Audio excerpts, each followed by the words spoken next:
আচ্ছা, আত্মবিশ্বাস নিয়ে আমাদের যা ধারণা সেটা একটু বদলে ফেলার সময় হয়েছে, তাই না? ফুয়ান ব্যান্ডানার কাজ নিয়েই আজকের এই আলোচনা। উনি বলছেন, আত্মবিশ্বাস কিন্তু জন্ম থেকে পাওয়া কোনো ব্যাপার না, এটা আসলে একটা অর্জন।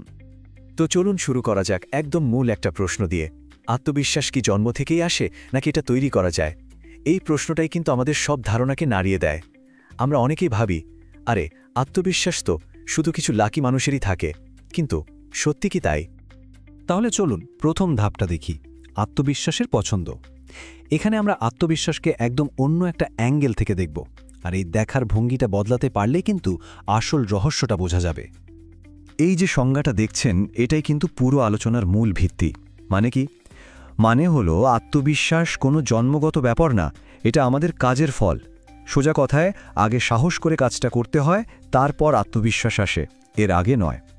একবার ভাবুন তো ব্যাপারটা, এটা কিন্তু দারুণ একটা আইডিয়া। কারণ এর মানে হলো কন্ট্রোলটা আমাদের হাতেই। বেশ, এই নতুন আইডিয়াটা মাথায় রাখি। এবার চলুন দ্বিতীয় অংশে যাই। এখানে আমরা দেখব 5টা কমন ভুল বা ফাঁদ, মানে এমন কিছু চিন্তাভাবনা যা আমাদের আত্মবিশ্বাসী হতে দেয় না। আর মজার ব্যাপার হলো, এই ফাঁদগুলো একবার চিনে ফেলতে পারলেই কিন্তু এন থেকে বের হওয়াটা অনেক সহজ। তো প্রথম আর সবচেয়ে বড় ফাঁদটা কি জানেন? অপেক্ষা করা। আমরা অনেকে এটা ভাবি, তাই না, যে আগে একটু কনফিডেন্স আসুক, তারপর কাজটা শুরু করব। কিন্তু এখানেই তো মস্ত বড় ভুলটা হয়ে যায়। আর এই অপেক্ষা করতে গিয়েই কিন্তু কত ভালো সুযোগ হাত থেকে বেরিয়ে যায়। যেমন ধরুন, ভয়েস মিটিংয়ে কিছু না বলা বা নতুন কারোর সাথে কথা বলতে ইতস্তত করা, এই জিনিসগুলোই আমাদের আটকে রাখে। আসল কথা হলো, কাজ শুরু না করলে আত্মবিশ্বাস আকাশ থেকে পড়বে না, কখনোই না। এরপর আসছে দ্বিতীয় ফাঁদটা। এটা হলো পারফেকশনিজম, মানে সবকিছু একদম নিখুঁত হতে হবে, এই চিন্তা। আর এটাই আত্মবিশ্বাস তৈরির পথে মস্ত বড় একটা দেয়াল। এই সব কিছু পারফেক্ট হতে হবে, এই চিন্তাটা থাকলে কাজটাই শুরু করা যায় না। নিখুঁত করার অপেক্ষায় থাকতে থাকতে সময়, সুযোগ দুটোই নষ্ট হয়। তাই মনে রাখা দরকার, নিখুঁত করার চেয়ে কাজটা শুরু করা অনেক বেশি গুরুত্বপূর্ণ।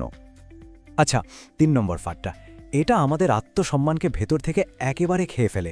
আর সেটা হলো ক্রমাগত অন্যদের সাথে নিজেকে তুলনা করা, মানে অন্যের সাফল্য দেখে নিজের যোগ্যতা মাপা। বিশেষ করে এখন এই সোশ্যাল মিডিয়ার যুগে এই তুলনা করার রোগটা তো মারাত্মক আকার নিয়েছে। আমরা সারাদিন অন্যের জীবনের সাজানো গোছানো সেরা মুহূর্তগুলো দেখি, আর তারপর নিজের সাধারণ জীবনের সাথে সেটার তুলনা করি। ফলাফল, আত্মবিশ্বাস একেবারে কমে যায়। এটা আসলে সাফল্যের একটা ভুল ধারণা তৈরি করে, তাই না? এবার আসি 4 নম্বর ভুলে। এটা হলো আমাদের আত্মবিশ্বাসকে শুধু রেজাল্ট বা সাফল্যের সাথে জুড়ে দেওয়া। আর এর ফলে হয় কি, যে কোনো একটা ব্যর্থতাই আমাদের পুরো আত্মবিশ্বাসকে একদম নাড়িয়ে দিয়ে যায়। যখন আমরা ভাবি যে সফল হলেই শুধু আত্মবিশ্বাসী হব, তখন কিন্তু আর ঝুঁকি নিতে ইচ্ছা করে না, ভয় লাগে। অথচ প্রত্যেকটা চেষ্টা থেকেই তো কিছু না কিছু শেখা যায়। ব্যর্থতা মানে তো সব শেষ না, তাই না? এটা বরং এগিয়ে যাওয়ারই একটা অংশ। আর সবশেষ 5 নম্বর ফাঁদটা হলো আত্মবিশ্বাসকে একটা পার্মানেন্ট জিনিস হিসেবে না দেখে এটাকে একটা সাময়িক মোটিভেশন হিসেবে ভাবা। দেখুন, আত্মবিশ্বাস হলো অনেকটা মাসল বা অন্য যে কোনো স্কিলের মতো। এটাকে ধরে রাখতে হলে, আরও শক্তিশালী করতে হলে রেগুলার প্র্যাকটিস দরকার। একদিন একটা মোটিভেশনাল কোট পড়লাম আর হয়ে গেল, ব্যাপারটা মোটেও তেমন নয়। এটাকে প্রতিদিনের অভ্যাসে নিয়ে আসতে হবে। তো আমরা 5টা বড় সমস্যা বা ফাঁদের কথা জানলাম, কিন্তু শুধু সমস্যা জানলে তো হবে না, সমাধানটাও তো জানতে হবে, তাই না? তো চলুন আমাদের তৃতীয় অংশে যাই, উন্নতির পথ। এখানে আমরা দেখব কিভাবে শুধু আমাদের চিন্তাভাবনায় ছোট্ট একটা বদল এনেই এই ফাঁদগুলো থেকে বেরিয়ে আসা যায়। এই দেখুন, প্রথম ফাঁদটার একদম সোজা সাপটা সমাধান। আত্মবিশ্বাসের জন্য ওয়েট করা যাবে না, বরং আগে কাজে নামতে হবে। কারণ কাজ করলেই আত্মবিশ্বাস বাড়বে। সিম্পল। আর পারফেকশনিজমের কি হবে? এর সমাধান হলো অপূর্ণতাকে মেনে নেওয়া। আমাদের ফোকাসটা নিখুঁত হওয়ার দিকে না দিয়ে এগিয়ে যাওয়ার দিকে দিতে হবে। একটা কথা মনে রাখা খুব দরকার, যে নিখুঁত কাজটা কখনো শুরুই করা হলো না, তার থেকে একটা মোটামুটি ভালো কাজও অনেক ভালো। আর ওই যে অন্যদের সাথে তুলনা করার অভ্যাস, ওটা বাদ। বরং ফোকাস করতে হবে নিজের গ্রোথের দিকে। গতকালের আমির থেকে আজকের আমি কতটা বেটার, সেটাই আসল হিসেব। মানসিকতা তো বদলালাম, এটা হলো প্রথম ধাপ। কিন্তু আসল পরিবর্তন তো আসবে কাজের মাধ্যমে। তাই আমাদের শেষ অংশে চলুন একটা প্র্যাকটিক্যাল অ্যাকশন প্ল্যান দেখে নিই। মানে এমন কিছু অভ্যাস যা এই থিওরিগুলোকে বাস্তবে নিয়ে আসবে। এখানে দেখুন একটা কমপ্লিট অ্যাকশন প্ল্যান দেওয়া আছে।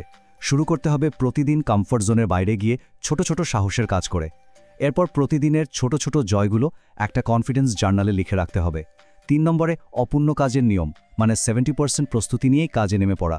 তারপর রেজাল্ট যাই হোক নিজের চেষ্টাকে সেলিব্রেট করা। আর সবশেষে নিজের লক্ষ্যগুলো কোনো বন্ধু বা মেন্টরের সাথে শেয়ার করা, যাতে একটা অ্যাকাউন্টেবিলিটি থাকে। এই অভ্যাসগুলি কিন্তু ধীরে ধীরে আত্মবিশ্বাসকে একদম পাকা করে তুলবে। একটু আগে যে অপূর্ণ কাজের নিয়মের কথা বললাম, সেটার মানে কি? মানে হলো এই 70%। এই নিয়মটা কিন্তু দারুণ কাজের, কারণ 100% প্রস্তুতির জন্য অপেক্ষা করা মানে আসলে কাজটাকে পিছিয়ে দেওয়া, আর কিছুই না। কাজ শুরু করার জন্য 70% প্রস্তুতিই যথেষ্ট, বাকিটা কাজ করতে করতেই শেখা হয়ে যাবে। এই কথাটা একবার দেখুন। আত্মবিশ্বাস উপহার হিসেবে পাওয়া যায় না, এটা বেছে নেওয়া হয় এবং তৈরি করা হয় একবারে একটি পদক্ষেপের মাধ্যমে। এই একটা লাইনেই কিন্তু পুরো আলোচনার সারমর্মটা আছে। আত্মবিশ্বাস আমাদের পছন্দের ফল, আমাদের সিদ্ধান্তের ফল। এটা কোনো ম্যাজিক না, বরং প্রতিদিনের ছোট ছোট সাহসী স্টেপের যোগফল। তাহলে পুরো আলোচনা শেষে প্রশ্নটা এটাই, আজকে এমন কোন ছোট কিন্তু সাহসী একটা পদক্ষেপ নেওয়া যেতে পারে যেটা আত্মবিশ্বাস তৈরির জার্নিতে প্রথম স্টেপ হবে? উত্তরটা কিন্তু আমাদের নিজেদের কাছেই আছে। তাহলে শুরুটা হোক আজ থেকেই, তাই না?